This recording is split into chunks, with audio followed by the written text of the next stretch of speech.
Hello, friends. Hope you are doing well wherever you are right now. ভাবলাম যে আজ Sunday রবিবার আহ, একটু ফেসবুক লাইভ আড্ডায় আসা যাক। অনেক কথা, অনেক আলোচনা, অনেক তর্ক, অনেক বিতর্ক, অনেক অন্বেষণ, অনেক খোঁজ, অনেক কিছুই সংক্ষিপ্ত ভিডিও বা লেখনির মাধ্যমে ব্যক্ত করা যায় না বা প্রকাশ করা যায় না। তাই ভাবলাম যে বন্ধুদের সাথে আজ একটু কথা বলি। এখানে আপনারা যুক্ত হতে পারেন বা প্রশ্ন করতে পারেন সেই সব বিষয়ে যেগুলো আমাদের জীবনের সাথে রিলেটেড, যেমন ধরুন রিলিজিয়ান, ধর্ম, দর্শন, বিজ্ঞান, সাহিত্য, স্পিরিচুয়ালিটি, আধ্যাত্মিকতা, মেডিটেশন থেকে ফিলোজফি থেকে শুরু করে আপনি যে কোনো বিষয়ে যদি আপনার কোনো কোয়েরি থাকে বা আপনার কোনো প্রশ্ন থাকে, আপনি যদি এখানে যুক্ত হতে চান তাহলে ওয়েলকাম। বা আপনি যদি প্রশ্ন করেন তাহলে এখানে কমেন্ট বক্সে লিখুন আপনার প্রশ্ন। এবং যে কিভাবে মোটিভেটেড থাকবেন সর্বদা, কিভাবে ইন্সপায়ার্ড থাকবেন, কিভাবে কিভাবে আপনি জীবন সাকসেসফুলি পারফেক্টলি একটি নিখুঁত জীবন কাটাবেন, নানান বিষয় নিয়ে আমরা এখানে আড্ডা দেব। এবং আপনি যদি যুক্ত হন বা কেউ এখানে যুক্ত হতে চান তাহলে always welcome to join me on my Facebook live session. তো আমি অপেক্ষায় আছি যদি আপনারা কেউ এখানে প্রশ্ন করেন এই সব বিষয় নিয়ে যেগুলি আমি এক্ষুনি বললাম, তাহলে এই আলোচনাটি এগিয়ে নিয়ে যাওয়া আমাদের পক্ষে খুব সহজ হবে। তো জীবন কি, জীবন নিয়ে ধরুন নানান দর্শন, নানান সাহিত্য, নানান বৈজ্ঞানিক অন্বেষণ, নানান মনস্তাত্ত্বিক গবেষণা, নানান আধ্যাত্মিক, নানান ধর্মীয় অনুসন্ধানের খোঁজ আমরা কিন্তু সর্বত্রই দেখতে পাচ্ছি। এবং মানুষ হিসাবে ব্যক্তি কিন্তু কখনোই সন্তুষ্ট হচ্ছেন না কোনো প্রশ্ন নিয়ে, প্রশ্নের ব্যাখ্যা নিয়ে, উত্তর নিয়ে, বিশ্লেষণ নিয়ে। তিনি সর্বদাই কিছু না কিছু খুঁজছেন। তাহলে আমরা কিভাবে এগোবো জীবনে, যাতে আমরা আমাদের জীবনে তৃপ্তি, সন্তুষ্টি এবং পরিপূর্ণতা পাই?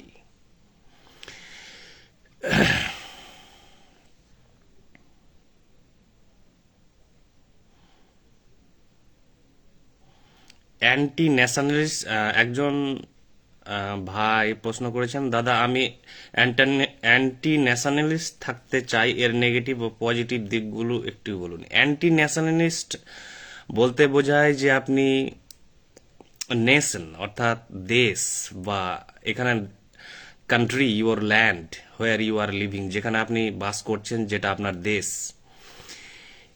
সেটার বিরোধী হওয়া মানে কিন্তু আপনি সেডিসাস হয়ে যাচ্ছেন, অর্থাৎ দেশদ্রোহী। সেডিসাস অ্যান্টি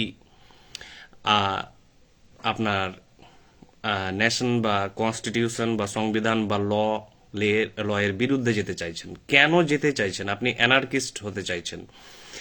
তো কেন হবেন? দেশ বিরোধী কেন হবেন? দেশকে ভালো করে সংশোধন করুন, দেশকে বসবাসযোগ্য করে তুলুন, দেশকে সুন্দর করে তোলার যে প্রয়োজন, সেই প্রয়োজনকে অনুভব করুন। দেশের ঘাটতি কি আছে, দেশের মাইনাসেস কি আছে, দেশের ইতিহাসের কোথায় প্রবলেম আছে, দেশের মানুষের বা নাগরিকদের জীবনযাত্রায়, জীবন প্রণালীতে কোথায় সমস্যা হচ্ছে। তার জন্যই তো আমরা দেশের প্রতি বা দেশের সিস্টেমের প্রতি অসন্তুষ্টি প্রকাশ করি। তো তার বিরুদ্ধে কেন যাব আমরা? অর্থাৎ অ্যান্টি ন্যাশনালিস্ট কেন হব আমরা? অর্থাৎ জাতীয়তাবাদী হবেন না, জাতির বিরুদ্ধে যাবেন। আপনি বিরোধী কেন হবেন? আপনি প্রবলেমস আছে, আপনি দেখতে পাচ্ছেন আপনার দেশে। এবার আপনার কাজ হচ্ছে দেশের সংশোধনমূলক, অর্থাৎ দেশকে ঠিক করতে হবে, কারেকশন আনতে হবে, দেশে পারফেকশন আনতে হবে, রিফরমেশন আনতে হবে। তার জন্য সিস্টেমকে ধরুন আরো পারফেক্ট করতে হবে, আরো রেকটিফাই করতে হবে। তা আপনি যদি বিরোধী হয়ে যান, দেশ বিরোধী, সে যে কোনো দেশ হোক, সেটা আমেরিকা হতে পারে, ইন্ডিয়া হতে পারে, বাংলাদেশ, পাকিস্তান, যে কোনো দেশ, আপনি দেশের বিরুদ্ধে কেন যাবেন? আপনি সিস্টেমের বিরুদ্ধে যান। দেশ কিন্তু কোনো সরকার নয়, এটা জেনে রাখবেন যে বর্তমান যে সরকার আছে ধরুন পৃথিবীর সমস্ত দেশে, সে সরকারের অনেক ত্রুটি থাকে, সে সরকারের রাজনৈতিক কার্যাবলীতে অনেক সমস্যা থাকতে পারে, প্রবলেমস থাকতে পারে, সরকারি পলিসির মাধ্যমে প্রবলেম থাকতে পারে। সেই পলিসিগুলোর ক্রিটিসাইজ করুন আপনি, সেগুলোর নিন্দা করতে পারেন, সমালোচনা করতে পারেন, গঠনমূলক আপনি মেজার্স বা স্টেপস নিতে পারেন, যেগুলির মাধ্যমে আপনার দেশকে আপনি আরো সুন্দর করে তুলতে পারেন, বসবাসযোগ্য করে তুলতে পারেন। কিন্তু দেশ মানে কিন্তু সরকার নয়, দেশ কিন্তু একটি পুরনো জিনিস, দেশ মানে হচ্ছে সভ্যতা। অর্থাৎ এই সভ্যতার বয়স কিন্তু এই 5-10 বছর 15 বছর নয় যে এই সরকার এলো বলে আমি দেশকে ঘৃণা করি, নয়, এটা ভুল ধারণা। অর্থাৎ দেশের যে সরকার আছে সেই সরকার ধরুন সেই রকম কাজ করতে পারছে না যেরকম নাগরিকদের প্রত্যাশা আছে। তো আপনি সরকারের বিরুদ্ধে বলতে পারেন, সরকারের প্রবলেমসকে এক্সপোজ করতে পারেন, আনমাস্ক করতে পারেন, সরকারকে অপোজ করতে পারেন, সরকারের পলিসি সিস্টেমকে অপোজ করতে পারেন, কিন্তু দেশের বিরোধী হতে যাবেন না। দেশ মানে হচ্ছে একটি পুরনো ইতিহাস, পুরনো একটি সভ্যতা, প্রাচীন মধ্যযুগীয় একটি সভ্যতা, যেখানে হাজারো কোটি কোটি ধরুন কাহিনী, হাজারো স্মৃতি, হাজারো পূর্বপুরুষদের ধরুন অবদান আছে সেই দেশ তৈরি করার পেছনে। তো দেশের বিরোধী কেন হবেন আপনি? অ্যান্টি ন্যাশনালিস্ট কেন হবে? অ্যান্টি গভর্নমেন্ট হতে পারেন, অর্থাৎ আপনি অ্যানার্কিস্ট হতে পারেন, অর্থাৎ সরকার বিরোধী হতে পারেন, আপনি সিস্টেম বিরোধী হতে পারেন, কোন একটি পলিসির বিরুদ্ধে আপনি যেতে পারেন, সরকারের সিদ্ধান্তের বিরুদ্ধে আপনি যান, কিন্তু দেশ বিরোধী আপনি বাই চয়েস কেন হবেন? দেশের কোথাও কোনো প্রবলেম আছে তার বিরুদ্ধে আপনি যান, তার বিরোধী হন, আপনি অ্যান্টি গভর্নমেন্ট হন, অ্যান্টি পলিসিতে যান, অ্যান্টি হন সমস্ত পদ্ধতির সিদ্ধান্তের যেখানে সমস্যা আছে। কিন্তু দেশ বিরোধী কেন হবেন আপনি? দেশ তো আপনার পরিবার, দেশ তো আপনার মাতৃভূমি বা জন্মভূমি, দেশ তো আপনার আপনার নিজের, আপনার বাড়ি, আপনি সেই বাড়ির গার্জেন, আপনি সেই বাড়ির সদস্য। তাহলে আপনার তো একটা দায়িত্ব বা কর্তব্য যে আপনি আপনার পরিবারকে দেখবেন। পরিবারে বিরোধী সদস্য থাকতেই পারে, পরিবারে মতানৈক্য থাকতেই পারে, পরিবারে বিবাদ বিভাজন কলহ থাকতেই পারে, কিন্তু পরিবারকে ঠিক করতে হবে, এটা কার দায়িত্ব? তাই অ্যান্টি ফ্যামিলি কেন হবেন? আপনার পরিবারের বিরুদ্ধে কেন যাবেন? আপনি সদস্যর বিরুদ্ধে যাবেন। পরিবার তো একটি আইডিয়া, একটি স্ট্রাকচার, একটি গঠন, জীবন্ত, যাকে আপনাকে টেকাতে হবে, আপনাকে ঠিক করতে হবে, আপনাকে সুন্দর করতে হবে, আপনাকে প্রগতিশীল করতে হবে। তাই অ্যান্টি ন্যাশনালিস্ট হওয়া যাবে না, অ্যান্টি গভর্নমেন্ট হন, অর্থাৎ সরকার বিরোধী হন। যে কোনো সরকার পৃথিবীর, তার যদি প্রবলেম থাকে পলিসিতে, সেটা যদি আইন বিরুদ্ধ হয়, সেটা যদি আহ, বিচার ব্যবস্থার বিরুদ্ধে হয়, সেটা যদি গণতন্ত্রের বিরুদ্ধে হয়, সেটা যদি আইনের বিরুদ্ধে হয়, তাহলে সেখানে যদি অন্যায় থাকে, অবিচার থাকে, তাকে ভেহেমেন্টলি অর্থাৎ সোচ্চারভাবে ভোকালি তাকে অপোজ করুন, এক্সপোজ করুন, তার মুখোশ উন্মোচন করে দেন, যাতে আপনার দেশের সবাই, অর্থাৎ আপনার আত্মীয় পরিজন থেকে আরো সমাজ প্রতিবেশী থেকে সবাই যাতে সুস্থ, স্বাভাবিক এবং খুব সুন্দরভাবে থাকতে পারে। তাই দেশ বিরোধী হতে যাবেন না, সেডিশন যাবেন না, সরকার বিরোধী হন, সেটা আলাদা জিনিস। Thank you. ঠিক আছে, কেউ যদি যুক্ত হতে চান এখানে এই আড্ডায়, আমি বলেছি ধর্ম, গড, কুসংস্কার, প্রথা, নিয়ম, মতবাদ, সাহিত্য, দর্শন, বিজ্ঞান, ধ্যান, ভালো জীবনের খোঁজ, এই জীবনের রহস্য, এই মহাবিশ্বের রহস্য থেকে শুরু করে যাবতীয় যা কিছু আপনার ভাবনার কারণ, আপনার অন্বেষণের কারণ, আপনার চিন্তার কারণ, যা সর্বদা আপনাকে ভাবাচ্ছে, সে সমস্ত কিছু নিয়ে এখানে আলোচনা করতে পারেন, আড্ডা দিতে পারেন, বা কমেন্ট বক্সে আপনারা এখানে কোশ্চেন করতে পারেন। Thank you. দেখি কেউ যদি আর কিছু কোশ্চেন করে থাকে, বা কেউ যদি জয়েন হতে চায়, কেউ যদি জয়েন হতে চান এখানে বা আড্ডা দিতে চান, ক্যাজুয়াল আড্ডা, সাধারণ আড্ডা, এটা কোনো ধরুন আনুষ্ঠানিক আড্ডা নয় বা কোনো ফর্মাল বা অফিসিয়াল বা ব্যাপার নয়। আপনি ক্যাজুয়ালি যেমন কথা বলেন, বন্ধু বান্ধবদের সাথে টাইম পাস করেন, চা খেতে খেতে, গল্প করতে করতে, সেই রকম একটি casual evening. It's a casual evening, এটা সাধারণ সন্ধ্যা, এবং এই সন্ধ্যাবেলায় চারিদিকে বৃষ্টি এবং সবাই বাড়িতে বন্দি, কোথাও বেরোনোর জায়গা নেই, কারণ it's a rainy day and it is raining hard outside, বাইরে প্রচুর বৃষ্টি হচ্ছে। আর তারপরে আবার আজ হচ্ছে রবিবার, তো এই জন্য একটি মুড এলো হঠাৎ যে চলুন দেখা যাক কে কি করছে, কার কি এনকোয়ারি বা কার কি ইনভেস্টিগেশন। কেউ যদি এখানে যুক্ত হতে চান তাহলে ওয়েলকাম। আমি যুক্ত করার চেষ্টা করছি যদি কেউ যুক্ত হতে চান, ওকে। আর যদি যুক্ত হতে না চান, যুক্ত হতে চাইলে এখানে একটু ওয়েভ করুন, আহ, বা কোনো ইঙ্গিত দেন এখানে যে যুক্ত হতে চান আপনি। এখানে অ্যাড করছি আমি। যদি ইচ্ছে না হয় আপনি অ্যাভয়েড করতে পারেন। Simply it's a normal simple casual আড্ডা, জীবন নিয়ে, জীবনের রহস্য, জ্ঞান অন্বেষণ, ভালো থাকা, ভালো রাখা। শুধু নিজেই ভালো থাকলে হবে না, পরিবার, আপনজন, প্রতিবেশী, বন্ধু বান্ধব থেকে শুরু করে যতটা পারা যায় ভালো রাখার চেষ্টা। একজন, হ্যাঁ, একজন অ্যাড হয়েছেন। গুড ইভিনিং, এই আড্ডায় ওয়েলকাম। এই আড্ডা, ও কেটে দিলেন। যাই হোক, কারো যদি অসুবিধা হয় বা কারো যদি প্রাইভেসির ব্যাপার থাকে বা কারো কারো যদি অস্বস্তির ব্যাপার থাকে তাহলে যুক্ত না হলেও চলবে, নো প্রবলেম।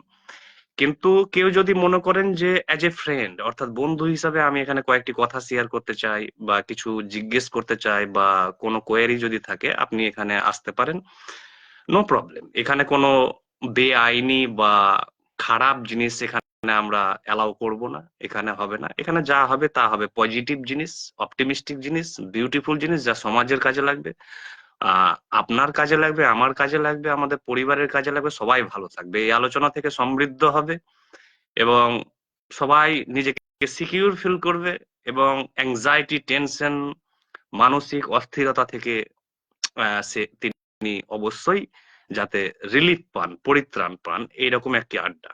তো যাই হোক, আমি অপেক্ষায় আছি যদি কেউ এখানে প্রশ্ন করেন বা আহ, যদি কারো কিছু জিজ্ঞাসু থাকে তাহলে এখানে লিখতে পারেন, তাহলে আমার পক্ষে এই আলোচনাটি করা সম্ভব হবে। আর যদি শুধু আমাকেই বলতে হয় তাহলে কিন্তু আমি টপিক কিন্তু ভেবে আসিনি। আপনি যেমন প্রশ্ন করবেন বা আপনার যেমন কোয়েরি হবে তেমন আমরা এগোবো, এ হচ্ছে ব্যাপার। তো যাই হোক, যে জীবনের কিন্তু মানে খুঁজতে হবে, অর্থাৎ প্রত্যেকে কিছু না কিছু খুঁজছেন, অর্থাৎ জীবনের উদ্দেশ্য কি, জীবনের মানে কি, আমরা এখানে কেন, গড আছেন কি, আমাদের পরবর্তী জীবন কি হবে, অর্থাৎ মৃত্যুর পরে কি রহস্য আছে, বা আমাদের জন্মের পূর্বে কোনো কাহিনী উপন্যাস আছে কিনা।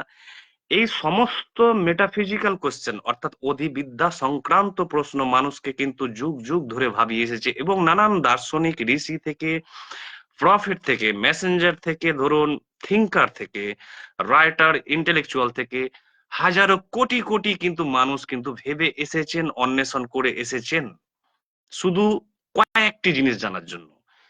নাম্বার ওয়ান, যে আমরা এখানে কেন, এই মহাবিশ্ব কি, আমাদের সাফারিং, আমাদের যন্ত্রণা, আমাদের আমাদের এই বেঁচে থাকা, আমাদের আমাদের অনুসন্ধান, এগুলোর অর্থ কি, কেন করছি, কেন ভাবছি, কি হবে, আমাদের জীবনের কোনো উদ্দেশ্য আছে না নেই, আমাদের কোনো জীবনের অর্থ আছে না আমরা জাস্ট এমনি এমনি যা সময় পাস করছি, কেন আমরা এখানে।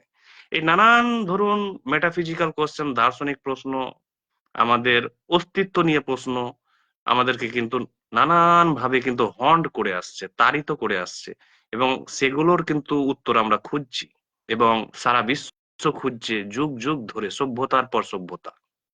এই হচ্ছে ব্যাপার। তো দেখছি যে আপনাদের এখানে কোনো সেরকম প্রশ্ন নেই। যদি প্রশ্ন থাকে তো ভালো হয়। স্যার, কোনো অন্যায়ের প্রতিবাদ করলে মানুষ সেই প্রতিবাদকারীর উপরে আঙুল কেন তুলে? স্যার, কোনো অন্যায়ের প্রতিবাদ করলে মানুষ সেই প্রতিবাদকারীর উপর আঙুল কেন তোলে? এটা ভঙ্গিগত ব্যাপার, এটা একটা মাইন্ডসেট। অর্থাৎ আমি যাকে অন্যায় বলছি, অর্থাৎ আমি যে অন্যায়ের বিরুদ্ধে প্রতিবাদ করছি, কিন্তু আমাকে নিয়েই কিন্তু লোক আরো নিন্দা করছেন, এইরকমটা ওনার দাবি। যে আমি যখন কোনো ইনজাস্টিস বা রংস এর বিরুদ্ধে প্রতিবাদ করছি তখন লোক কিন্তু আমাকেই দায়ী করছে এটা বলছেন, কিন্তু আগে ভাবতে হবে যে আমি যেটাকে অন্যায় বলছি সেটা আদৌ অন্যায় কিনা। ওটা তো আমার ব্যক্তিগত ভাবনা, আমার ব্যক্তিগত ব্যাখ্যা, আমার ইচ্ছে অনুযায়ী ব্যাখ্যা। সেই অন্যায়টা অপরের কাছেও কি অন্যায় মনে হচ্ছে? সেই অন্যায়কে, যে অন্যায় বা ইনজাস্টিসের বা রঙের কথা বলছি আমি, যে আমি অন্যায়ের বিরুদ্ধে প্রতিবাদ করি, ঠিক আছে, কিন্তু আগে আমাকে জানতে হবে যে আপনি কোন আঙ্গিক থেকে, কোন দৃষ্টিভঙ্গি থেকে, কোন আইনের ভিত্তিতে বা কোন বিচার ব্যবস্থার ভিত্তিতে, কোন দর্শনের ভিত্তিতে, কোন মনস্তাত্ত্বিক আঙ্গিক থেকে আপনি বলছেন যে সেটা অন্যায় বা খারাপ। সেটা যদি অন্যায় প্রমাণ করতে হবে, এবং সেটাকে গান্ধীজি, মহাত্মা গান্ধী বলেছেন যে দেশে যদি অন্যায় হয় তাহলে প্রথম কর্তব্য হচ্ছে সেই অন্যায়কে কিন্তু হাইলাইট করা, অর্থাৎ সেটাকে পাবলিক করা, অর্থাৎ জনগণের দৃষ্টি আকর্ষণ করা, যাতে সেখানে জনগণের আপনি সাপোর্ট পান। যদি সেটা বড় অন্যায় হয়, অর্থাৎ সেটা যদি বৃহত্তর অন্যায় হয়, দেশ লেভেলে, দেশের স্তরে বা জেলা স্তরে, বা হতে পারে সেটা আরো আপনার প্রতিবেশীর স্তরে, সেটা যদি বৃহৎ অন্যায় হয় তাহলে সেটার বিরুদ্ধে প্রতিবাদ হবে কিন্তু ব্যাপক, অর্থাৎ বৃহত্তর প্রতিবাদ হতে হবে। তাই বৃহত্তর প্রতিবাদ হতে গেলে কিন্তু আপনি একাই পারবেন না, তার জন্য আপনাকে জনমত গঠন করতে হবে, যেটা গান্ধীজি বলছেন যে ইউ হ্যাভ টু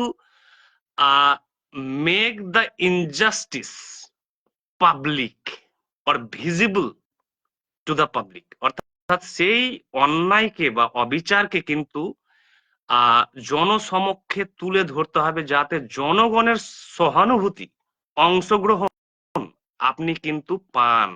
তাহলে আপনার পক্ষে লড়াই করতে বা প্রতিবাদ করতে কিন্তু অনেকটাই সুবিধাজনক হবে এবং সহজ হবে। তাই অন্যায় কোনটা সেটা আমাকে কিন্তু আগে যাচাই করতে হবে, যেটা আদৌ অন্যায় তো, এটা ইনজাস্টিস তো, আনলফুল তো, ইল্লিগাল তো, ইলিসিট তো, ইনডিসেন্ট তো। যদি আমি এটা বিচার করব কিভাবে, এটাকে বিচার করার আঙ্গিক হচ্ছে আপনার দেশের আইন ব্যবস্থা, আপনার বিচার ব্যবস্থা, প্রশাসনিক দৃষ্টিভঙ্গি, রাজনৈতিক দৃষ্টিভঙ্গি, সাংস্কৃতিক দৃষ্টিভঙ্গি, আপনার যে টোটাল সভ্যতা, যে জিনিসগুলোর ওপরে কেন্দ্র করে টিকে আছে, যার জন্যই আপনার সেই দেশ বা সমাজের এই আইডেন্টিটি, সেগুলোর ওপরে বেস করে, ভিত্তি করে আপনাকে বিচার করতে হবে, যাচাই করতে হবে এবং প্রমাণ করতে হবে যে এটা অন্যায় বা এটা অনৈতিক, এটা ঠিক নয়। তখন আপনি কিন্তু যখন এটা হাইলাইট করবেন পাবলিকলি, তখন কিন্তু আপনি জনসমর্থন পাবেন, এবং জনসমর্থন যে মুহূর্তে পেতে শুরু করবেন, সে মুহূর্তে আপনার আন্দোলন এবং প্রতিবাদ আরো জোরালো হবে।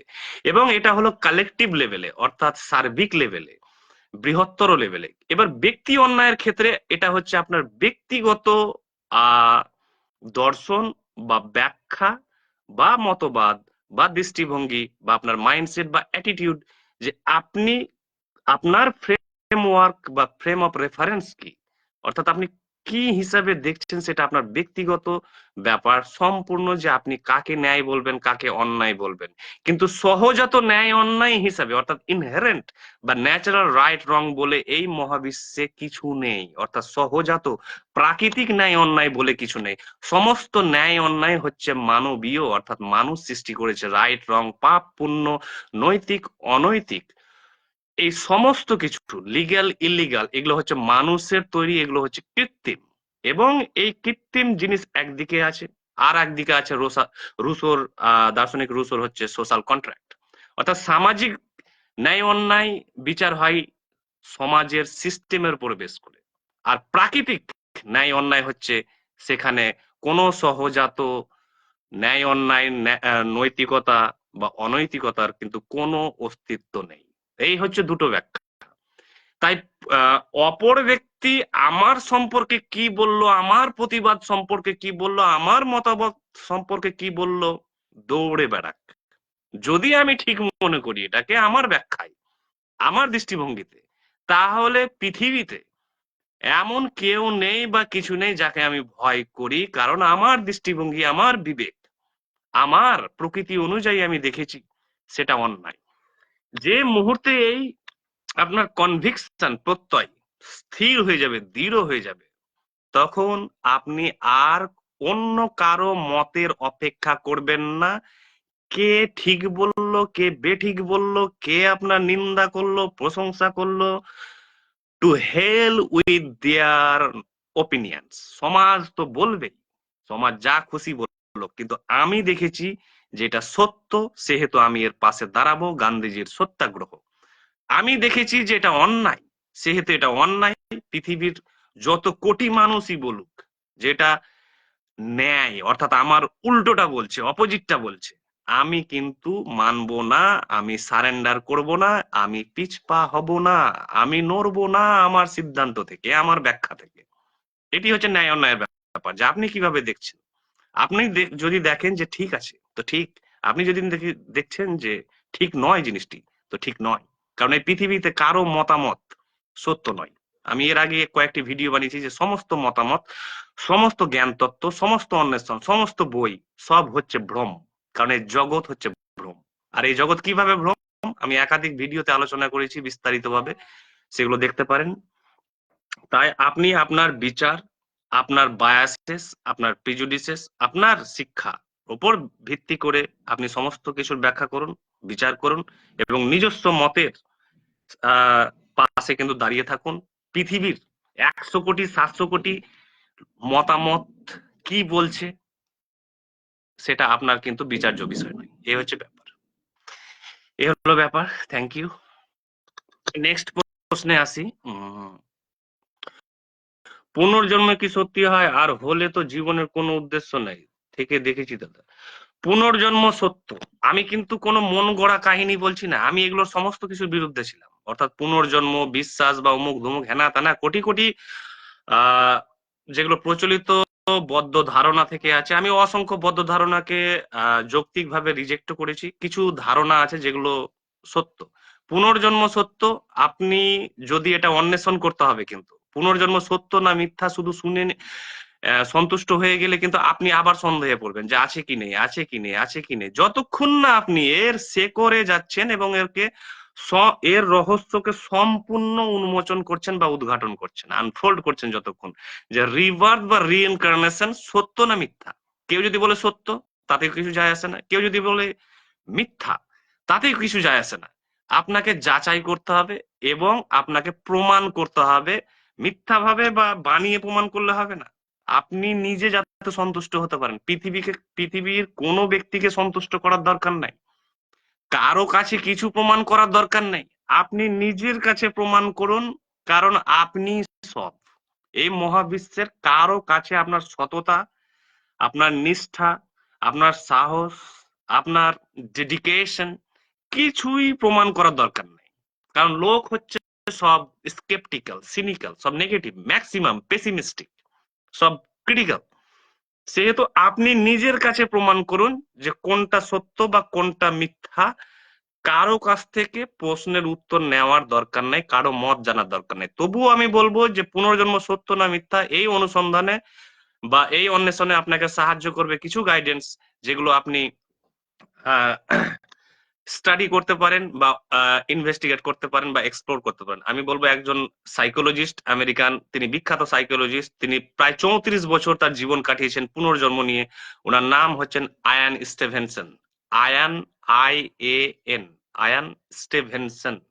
আয়ান স্টিভেনসনের রিসার্চ পড়ুন, অসংখ্য প্রমাণ আছে। ওনার একটি বিখ্যাত বই আছে, একাধিক প্রচুর গবেষণামূলক বই আছে, তার মধ্যে একটি বিখ্যাত বইয়ের নাম বলবো, 33,000 cases suggestive of reincarnation. 33,000 cases suggestive of reincarnation, অর্থাৎ 34,000 কেসেস তিনি জোগাড় করেছিলেন all over the world. Hindu, Muslim, খ্রিস্টান থেকে শুরু করে সমস্ত ধর্ম, জাতি থেকে, দেশ থেকে তিনি সমস্ত জায়গায় তিনি অন্বেষণ করে তিনি কংক্রিট প্রমাণ বের করেছিলেন। এবং এই বইটি বহুল প্রচলিত এবং শিক্ষিত মহলে, বিশেষ করে দর্শন বিজ্ঞান থেকে শুরু করে মনস্তত্ত্বের জগতে কিন্তু বিশাল এর গুরুত্ব। সাধারণ লোক কিন্তু এইসব বইয়ের নাম জানবে না, কারণ সাধারণ লোকেরা কিন্তু অনুসন্ধান ও অন্বেষণ এগুলো করে না, যা শুনে। তা এই বইগুলো পড়ুন, স্টাডি করুন। আরেকটি কেস পড়ুন গুগলে, যেটি খুব আলোড়ন সৃষ্টি করেছিল গোটা বিশ্বে, সারা বিশ্বে আলোড়ন সৃষ্টি করেছিল, দ্য কেস অফ শান্তি দেবী। এই কথাটি লিখবেন গুগলে, দ্য কেস অফ শান্তি দেবী। এই শান্তি দেবী একজন 5-6 বছরের বাচ্চা মেয়ে, শিশু। তার পুনর্জন্মের কথা মনে পড়েছিল। অসংখ্য ছেলে মেয়েরা আছেন যাদের কিন্তু পুনর্জন্মের কথা মনে পড়েছে। এগুলো মন গড়া কাহিনী নয়, এগুলোকে যাচাই করা হয় বিভিন্ন আঙ্গিক থেকে, অর্থাৎ সার্কামস্টেন্সিয়াল এভিডেন্সেস দেখা হয়, প্রমাণ দেখা হয়, আরো অনেক কিছু ধরনের তথ্য আছে, ফ্যাক্টস আছে, যেগুলোকে যাচাই করা হয়। সাইকোলজিস্টরা আছেন, বড় বড় জ্ঞানী ব্যক্তিরা এখানে থাকেন, কমিটি তৈরি করা হয়। এই দ্য কেস অফ শান্তিদেবের ক্ষেত্রে গান্ধীজি নিজে একটি কমিটি তৈরির কিন্তু তিনি প্রপোজাল দিয়েছিলেন, এবং সেই কেসটি বিশাল বিখ্যাত কেস। এখানে আপনি দেখতে পাবেন যে কিভাবে শান্তি দেবী তার অতীত জীবন মনে করলো। তার অতীতে তার নাম ছিল একজন, দিল্লিতে তার বাড়ি ছিল, মথুরাপুরে, এবং তার আহ, আগের নাম ছিল লুকদি বাই। লুকদি বাই, এই কেসটি পড়ুন ভালো করে। বিদেশ থেকে সাংবাদিক পর্যন্ত এসেছিল, এবং editor, time paper, news paper থেকে শুরু করে সমস্ত মহল কাঁপিয়ে দিয়েছিল এই নিউজটি। তো একটি ঘটনা নয়, এগুলো কোনো বানানো গল্প নয়, কোনো মানুষকে ঠকানোর জন্য বা কিছু নয়। আপনি যতক্ষণ না সন্তুষ্ট হবেন যুক্তি প্রমাণ তথ্যের দ্বারা, ততক্ষণ পর্যন্ত মানার কোনো প্রয়োজন নেই। কোনো কিছু মানতে হবে না যতক্ষণ না আপনি যুক্তি প্রমাণ দিয়ে যাচাই করে 100% স্যাটিসফাইড হচ্ছেন, ততক্ষণ কোনো কিছু মানার প্রয়োজন নেই। কারো বিশ্বাস কিছু, কোনো বিলিফ বা কারো কথা, মতামত, দৃষ্টিভঙ্গি, সে যত বড়ই ব্যক্তিত্ব হন না কেন, সে আইনস্টাইন হন, যে হন, স্টিফেন হকিং হন, রবীন্দ্রনাথ ঠাকুর হন, বিবেকানন্দ হন, শ্রী অরবিন্দ হন, সে যিনি হন না কেন, কারো কথা বিশ্বাস করার কোনো প্রয়োজন নেই যতক্ষণ না পর্যন্ত আপনি, এক সেকেন্ড, যতক্ষণ না পর্যন্ত আপনি যুক্তি প্রমাণ তথ্য দিয়ে 100% সন্তুষ্ট হচ্ছেন, ততক্ষণ পর্যন্ত কোনো মতামত, কোনো দৃষ্টিভঙ্গি, কারো কথা মানার কোনো প্রয়োজন নেই। যদি আপনার কাছে অ্যাকসেপ্টেবল হয়, গ্রহণযোগ্য যৌক্তিকভাবে, প্রমাণের দিক দিয়ে, বিজ্ঞানের দিক দিয়ে, মনস্তত্ত্বের দিক দিয়ে, দর্শনের দিক দিয়ে, তাহলেই বা তবেই আপনি গ্রহণ করুন, না হলে কোনো বিশ্বাসে যাওয়ার প্রয়োজন নেই। কারো কথা নিতে হবে না, আমার কথাও নিতে হবে না, কোনো ঐশ্বরিক সত্তারও কথা নিতে হবে না, যতক্ষণ না আপনি সেটার প্রমাণ পাচ্ছেন ব্যক্তিগতভাবে, ততক্ষণ পর্যন্ত কোনো বিশ্বাস গ্রহণ করবেন না। এটি হচ্ছে মেন ব্যাপার। তাই পুনর্জন্ম সত্য, মানুষের নয়, প্রত্যেকটি প্রাণী থেকে, পদার্থ থেকে, এই মহাবিশ্বে যা কিছু অস্তিত্বশীল আছে সমস্ত কিছু কিন্তু রিসাইকেল হচ্ছে, রিইনকার্নেশন হচ্ছে, রিনিউ হচ্ছে। তাই এই মহাবিশ্ব থেকে, মহাবিশ্বের যা কিছু আছে তার পুনর্জন্ম হচ্ছে। শুধু মানুষের পুনর্জন্ম হচ্ছে না, এই মহাবিশ্ব কীট পতঙ্গ থেকে শুরু করে, প্রাণী, উদ্ভিদ থেকে, জড় পদার্থ থেকে শুরু করে সমস্ত কিছু নতুন ভাবে সৃষ্টি হয়ে যাচ্ছে। আপনার কোষ থেকে, নিউরন থেকে, স্নায়ু থেকে, সমস্ত কিছুর কিন্তু পুনর্জন্ম হচ্ছে। তাই পুনর্জন্ম সত্য, এবং পুনর্জন্ম একবার, দুবার, 5 বার হয় না, কোটি কোটি বার হয়। এই মহাবিশ্বের সৃষ্টির শুরু থেকে, অর্থাৎ 16,000 কোটি বছর থেকে শুরু করে একেবারে মহাবিশ্বের ধ্বংস পর্যন্ত, যতদিন এর স্প্যান আছে, আয়ু আছে, লঞ্জিভিটি আছে ইউনিভার্স, ততদিন পর্যন্ত কিন্তু পুনর্জন্ম হবে, রিসাইকেল। এটা কোনো ধর্মীয় ব্যাপার নয়, এটা কোনো অতি প্রাকৃত ব্যাপার নয়, এটা কোনো দৈব ঐশ্বরিক ব্যাপার নয়, এটা কোনো অলৌকিক ব্যাপার নয়, এটা হচ্ছে প্রাকৃতিক ব্যাপার, অর্থাৎ ন্যাচারাল ব্যাপার। এই মহাবিশ্ব হচ্ছে প্রাকৃতিক নিয়মে চলে। একে আমরা ধর্মীয় ভাবে কেউ দেখার চেষ্টা করছে, কেউ বিজ্ঞানের দৃষ্টিভঙ্গিতে দেখার চেষ্টা করছে, কেউ আধ্যাত্মিক স্তরে দেখার চেষ্টা করছে, কেউ দার্শনিক ভাবে দেখার চেষ্টা করছে, কেউ ব্যক্তিগত অভিজ্ঞতা অর্থাৎ এমপেরিসিজমের মাধ্যমে দেখার চেষ্টা করছে। কিন্তু এই জগৎ কিন্তু হচ্ছে প্রাকৃতিক জগৎ, প্রাকৃতিক। তাই প্রকৃতির মধ্যে যা কিছু আছে, যা কিছু ঘটছে, সমস্তটাই হচ্ছে ন্যাচারাল, অর্থাৎ প্রাকৃতিক। এখানে কোনো কিছুই অলৌকিক নয়। পুনর্জন্ম ঘটনা কোনোভাবেই ধর্মীয় ব্যাপার নয়, বা অতি প্রাকৃত বা অলৌকিক ঘটনা নয়। এটা সাধারণ ঘটনা, সহজ ঘটনা, সরল ঘটনা, এবং খুব সিম্পল। মানুষ এটাকে নিয়ে বিজনেস করে, বা ভয়ের কারণে, বা ধর্মের কারণে আরো জটিল বানিয়ে ফেলেছে। It's a simple universe. এটা খুব সহজ সরল জীবন, সহজ সরল ভাবে রিসাইক্লিং হয়েছে, রিনিউয়াল হচ্ছে, রিইনকার্নেশন হচ্ছে, রিজুভেনেশন হচ্ছে, এটা প্রতিনিয়ত হচ্ছে। Thank you. পরের প্রশ্নে যাই আমরা। দেখি, ইউনিভার্সের রহস্য জানতে চাই। ইউনিভার্সের রহস্য যদি প্রথম থেকে আমি বলি, অর্থাৎ 16 বিলিয়ন ইয়ার্স আগে থেকে, অর্থাৎ ইউনিভার্সের শুরু থেকে এখন পর্যন্ত, তাহলে কিন্তু 1 ঘন্টা প্রায় লেগে যাবে। তাই আপনাকে রিকোয়েস্ট করব, আপনি আমার ইউটিউব ভিডিওতে দেখবেন যে এই মহাবিশ্বের রহস্য বলে একটি ভিডিও আছে, সেটি দেখতে পারেন, এবং এখানে আমি সংক্ষিপ্ত ভাবে আলোচনা করছি। সেখানে দেখবেন যে এই মহাবিশ্বের শেষ রহস্য বলে একটি ভিডিও আছে, সেখানে দেখতে পারেন। আর আমি এখানে খুব নাটসেলে বলার চেষ্টা করছি বা শর্টে। এই মহাবিশ্ব শুরু হয় শূন্য থেকে। এই মহাবিশ্ব মানে দেখছেন তো, গ্রহ নক্ষত্র ছায়াপথ থেকে হাজারো প্রপার্টি, এই কসমিক প্রপার্টিজ, মানুষ উদ্ভিদ থেকে শুরু করে সমস্ত কিছু এলো কোথা থেকে? অর্থাৎ হঠাৎ করে কি এলো? কোন কোন ধর্মগ্রন্থ বলছে যে এতদিনে এতদিনে এইভাবে সৃষ্টি করা হয়েছে, কিন্তু সেটা সত্য না মিথ্যা সেটা আপনাকে যাচাই করতে হবে। কিন্তু বিজ্ঞান বলছে, দর্শন বলছে যে 16,000 কোটি বছর, অর্থাৎ 16 বিলিয়ন ইয়ার্স আগে এই মহাবিশ্ব বিগ ব্যাং থেকে সৃষ্টি হয়, অর্থাৎ পয়েন্ট অফ সিঙ্গুলারিটি, একটি ডট থেকে। অর্থাৎ এই মহাবিশ্ব দেখছেন তো একটি বেলুনের মতো ফুলে আছে, কিন্তু বেলুনকে যদি আপনি হাওয়া বের করে নেন বেলুনের ভেতর থেকে, তাহলে কি হবে? বেলুনটি কিন্তু আবার তার সাধারণ অবস্থায় ফিরে আসবে, অর্থাৎ সে নর্মাল অবস্থায় হয়ে যাবে।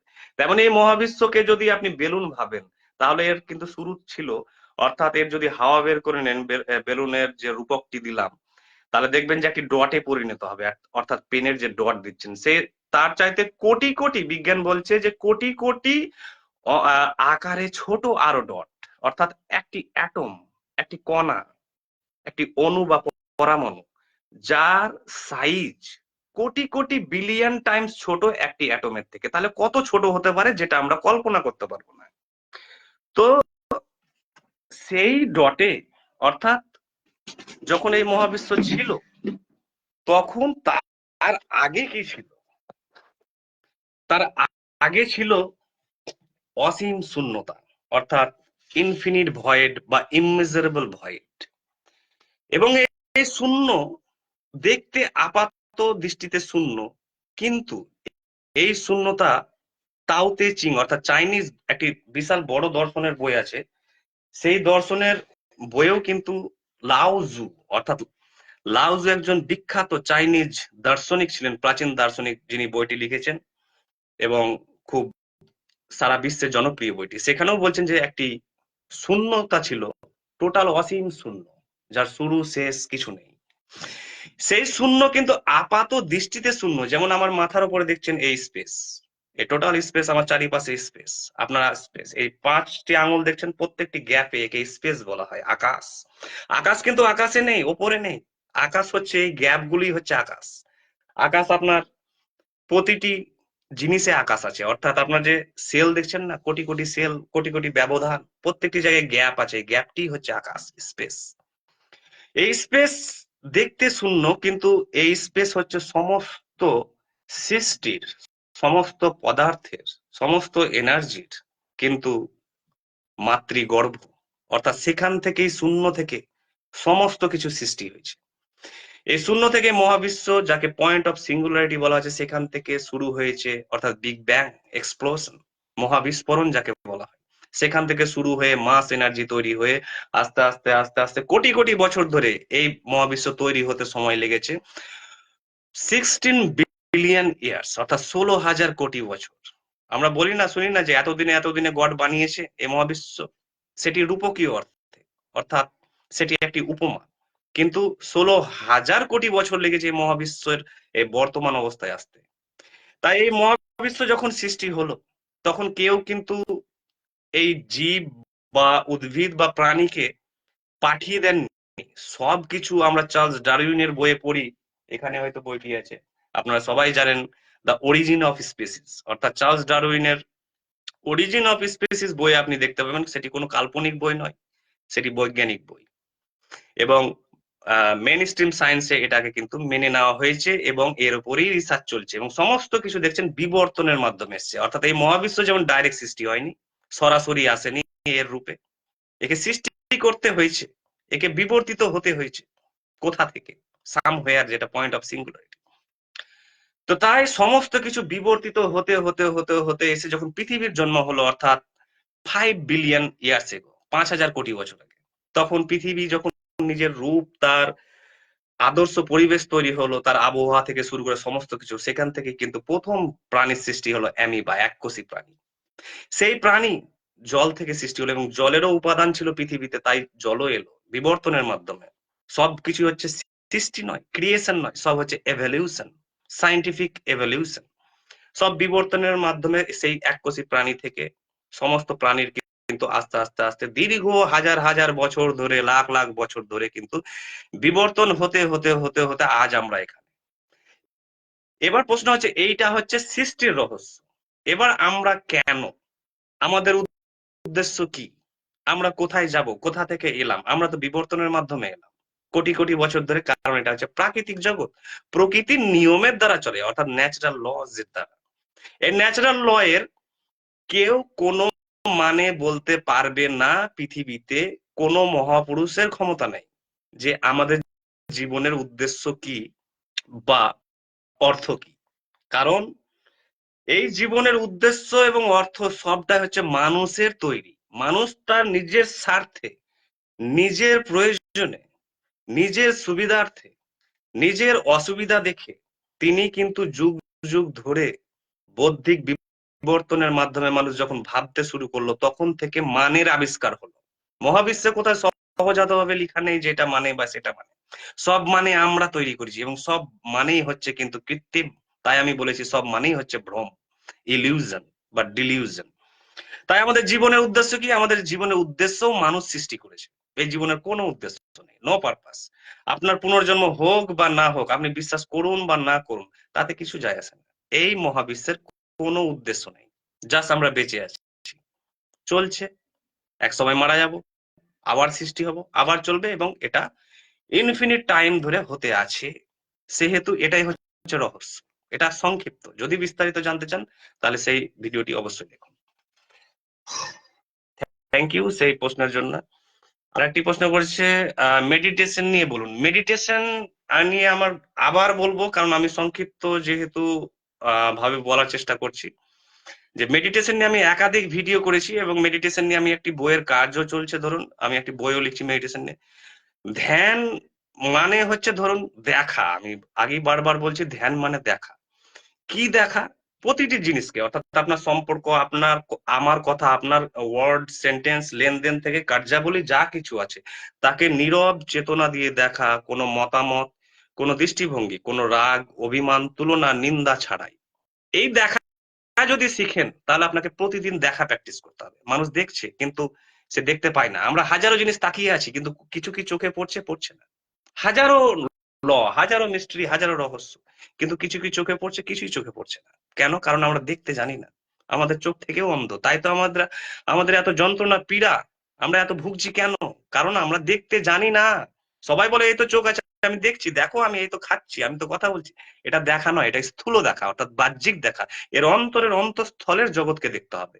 এই অন্তঃস্থলের জগতে লুকিয়ে আছে সমস্ত প্রশ্নের উত্তর, আপনার আপনার সমস্ত রহস্যের সমাধান সেখানে। কিন্তু দেখবেন কি করে? দেখ, যদি দেখতে চান প্রকৃত, তাহলে আপনাকে নীরবতা, সাইলেন্স প্র্যাকটিস করতে হবে প্রতিদিন। প্রতিদিন 8 ঘন্টা 1 ঘন্টা করে একাকী সময় কাটাতে হবে এবং আপনাকে নীরব চেতনা দিয়ে দেখতে হবে সমস্ত কিছুকে, অতীতের মাধ্যমে নয়। যা কিছু আছে, যা আছে তার প্রকৃত অবস্থায়, বাস্তব অবস্থায় দেখার চেষ্টাই হচ্ছে ধ্যান। এবং এটাই হচ্ছে শুরু ধ্যানের এবং এটাই শেষ। এবং এই ধ্যান যদি একবার শিখে যান প্র্যাকটিসের মাধ্যমে, কাল্টিভেশনের মাধ্যমে, তাহলে আপনি জীবনের সমস্ত প্রশ্নের উত্তর পেয়ে যাবেন। এবং আপনাকে তার জন্য কোনো গুরু, টিচার, মাস্টার থেকে, ধর্মপ্রচারক থেকে, কোনো দার্শনিক, বিজ্ঞানীর কারো আর মতের কোনো প্রয়োজন পড়বে না। কারণ আপনি দেখতে শিখে গেছেন, নিজেই এবার দার্শনিকে পরিণত হতে চলেছেন। তাই আপনার আর কোনো লোকের আর মতামতের প্রয়োজন পড়বে না, কারো অ্যাডভাইসের প্রয়োজন পড়বে না, কারো কনসালটেশনের প্রয়োজন পড়বে না।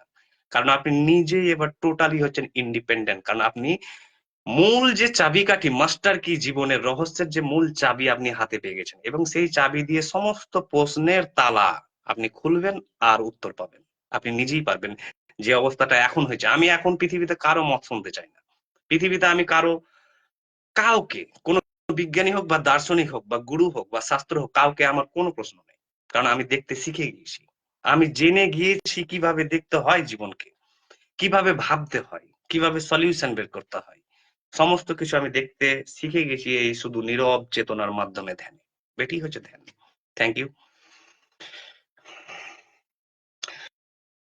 আমি এই মুহূর্তে আহ লাইভটি এখানে শেষ করছি। লাইভ আবার নেক্সট দিন করব। নেক্সট দিনও ছুটি আছে আমাদের বিদ্যালয়।